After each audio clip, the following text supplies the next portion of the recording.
اللهم صل على محمد وآل محمد. أعوذ بالله من الشيطان اللعين الرجيم. بسم الله الرحمن الرحيم. الحمد لله رب العالمين، والصلاة والسلام على رسول الله الأمين، حبيب إلهنا وطبيب نفوسنا أبو القاسم محمد.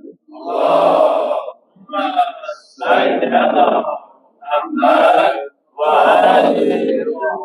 وعلى علي أمير المؤمنين، وعلى فاطمة الزهراء سيدة النساء العالمين، وعلى حسن والحسين، وعلى علي بن الحسين، وعلى محمد بن علي، وعلى جعفر بن محمد، وعلى موسى بن جعفر، وعلى علي بن موسى، وعلى محمد بن علي، وعلى علي بن محمد، وعلى حسن بن علي، وعلى هجة القائم المنتظر المهدي.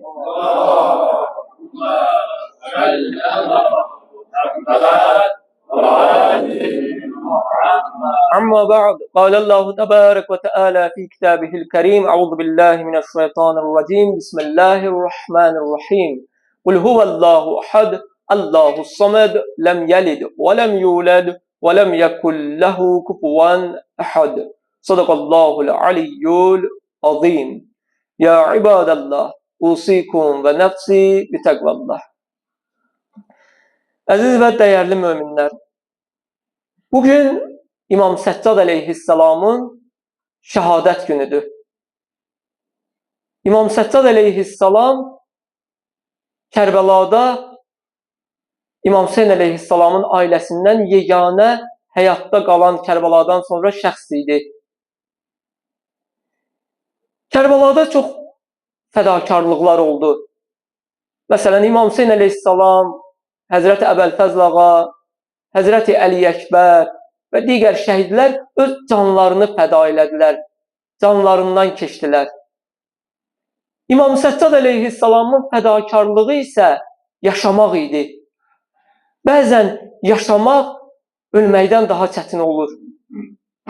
Çünki təsəvvür eləyin ki, İmam Səccad əleyhissalamın qarşısında, gözünün qarşısında əmisi Həzrəti Əbəlfəz şəhadətə çatdı. Qardaşı Həzrəti Əli Əkbər, kiçik qardaşı Həzrəti Əli Əsgər şəhadətə çatdı və atası susuz və ətşan şəkildə şəhadətə çatdı. Bütün bunları görə səbr eləyib yaşamalı idi. Allahın dininin yaşaması üçün yaşamalı idi İmam Səccad. İmam Səccadın fədakarlığı bundan ibarət idi. Deyirlər ki, İmam Hüseyn əleyhissalam ki, bir neçə dəfə Kərbəlada dedi ki, tək qalanda yoxdurmu mənə bir kömək eləyən? İmam Səccad əleyhissalam xəstə halında təkan tapıb durub meydana getmək istəyirdi ki, İmam Hüseyn əleyhissalam dedi ki, bacı Zeynəb icazə vermə ki, o da şəhadətə çatsa, Allah dinini yaşadan olmaz. Allah dini onun sayəsində yaşayacaq. İmam Səccad əleyhissalamın fədakarlığı belə mühüm fədakarlıq idi. Allah Teala bizləri dünya və axirət, Peyğəmbər və Əhl-i Beytindən ayrı salmasın. İkinci xütbədə İmam Səccad əleyhissalamdan elə bir hədisi diqqətinizə çatdırım, qısa şəkildə şərh eləyim, inşallah cümə namazını qılaq. İmam Səccad əleyhissalam buyurur ki, Yə səvətəhu limən qalibət ihdətuhu alə əşəratihi. İmam Səccad əleyhissalam buyurur ki, təəssüf o kəsə ki, təkliyi onluğuna üstünlüyü təşkil etsin. Nə demək istəyir burada İmam Səccad əleyhissalam? O ki, Ən'am surəsində Allah buyurur ki, sizin bir savab işinizə, bir yaxşı işinizə 10 savab yazılar və bir günah işinizə yalnız bir günah yazılar. İmam Səccad əleyhissalam da buyurur ki, yəni ki, təəccüb edirəm o şəxsə ki, Allahın bu qədər rəhmətinin qarşılığında, bu qədər geniş rəhmətinin, lütfünün qarşılığında yenə axırda gəlib ziyan içində çıxsın, yenə də günahı savabından çox gəlsin. O şəxsə mən təəccüb eləyirəm. İnsan nə dərəcədə olsun ki, Allahın bu qədər lütfünün qarşılığında yenə də axırda gəlib cəhənnəmdən xilas ola bilməsin. Elə bil ki, Allah bəhanə axtarır ki, öz bəndəsini cənnətə daxil eləsin. Bir bəhanə axtarır. Cəhənnəm bilirsiniz necə bir yerdir? Cəhənnəm, bunu ümidli olmağınız üçün demirəm. cəhənnəm ən aşağılıq, ən rəzil şəxslərin olacağı bir yerdir. İnsan gərək özünü nə qədər aşağı bir səviyyəyə salsın ki, cəhənnəmə daxil olsun Allahın lütfu qarşısında. Gərək daxilindəki bütün mənəvi keyfiyyətləri tam şəkildə itirsin ki, insan cəhənnəmə düşsün. Yoxsa Allahın rəhməti o qədər genişdir ki, insan bundan istifadə eləsə, mütləq şəkildə cənnəti qazana bilər insan.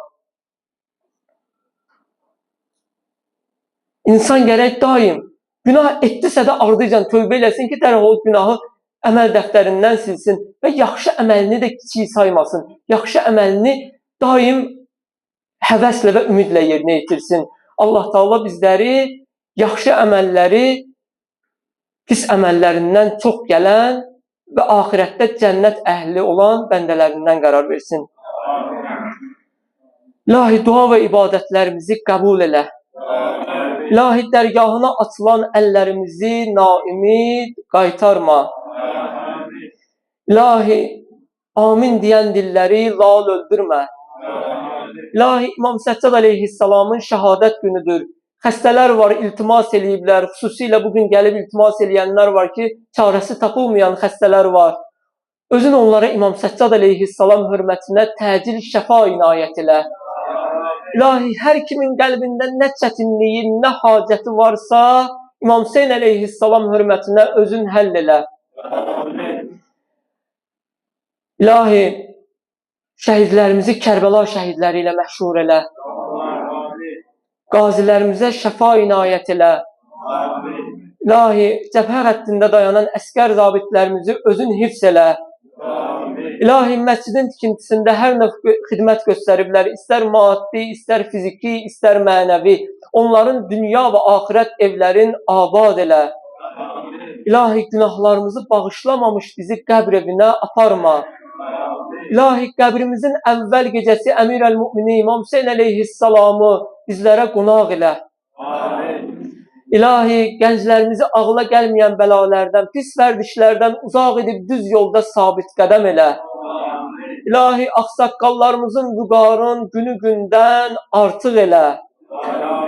İlahi, bizlərlə cümə namazında ana bacılarımız da iştirak edir. Onların da nə çətinliyi varsa, qəlblərində nə hacətləri varsa, Xanım Zəhra, Xanım Zeynəb hörmətinə həll elə.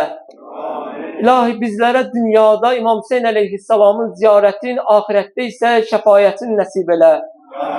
İlahi, Məhərrəmlik ayındayıq, dünyanın istənilən yerində İmam Hüseyn əleyhissalama əzadarlıqlar keçirilir, onları ali dərəcədə qəbulə yetir. İlahi, zəmanə imamının da zuhurun təcil elə. Çətinliklərimizin həllindən ötürü, cəmi xəstələrin şəfa tapmasından ötürü Peyğəmbər və Ali Peyğəmbərə salavat zikr edək.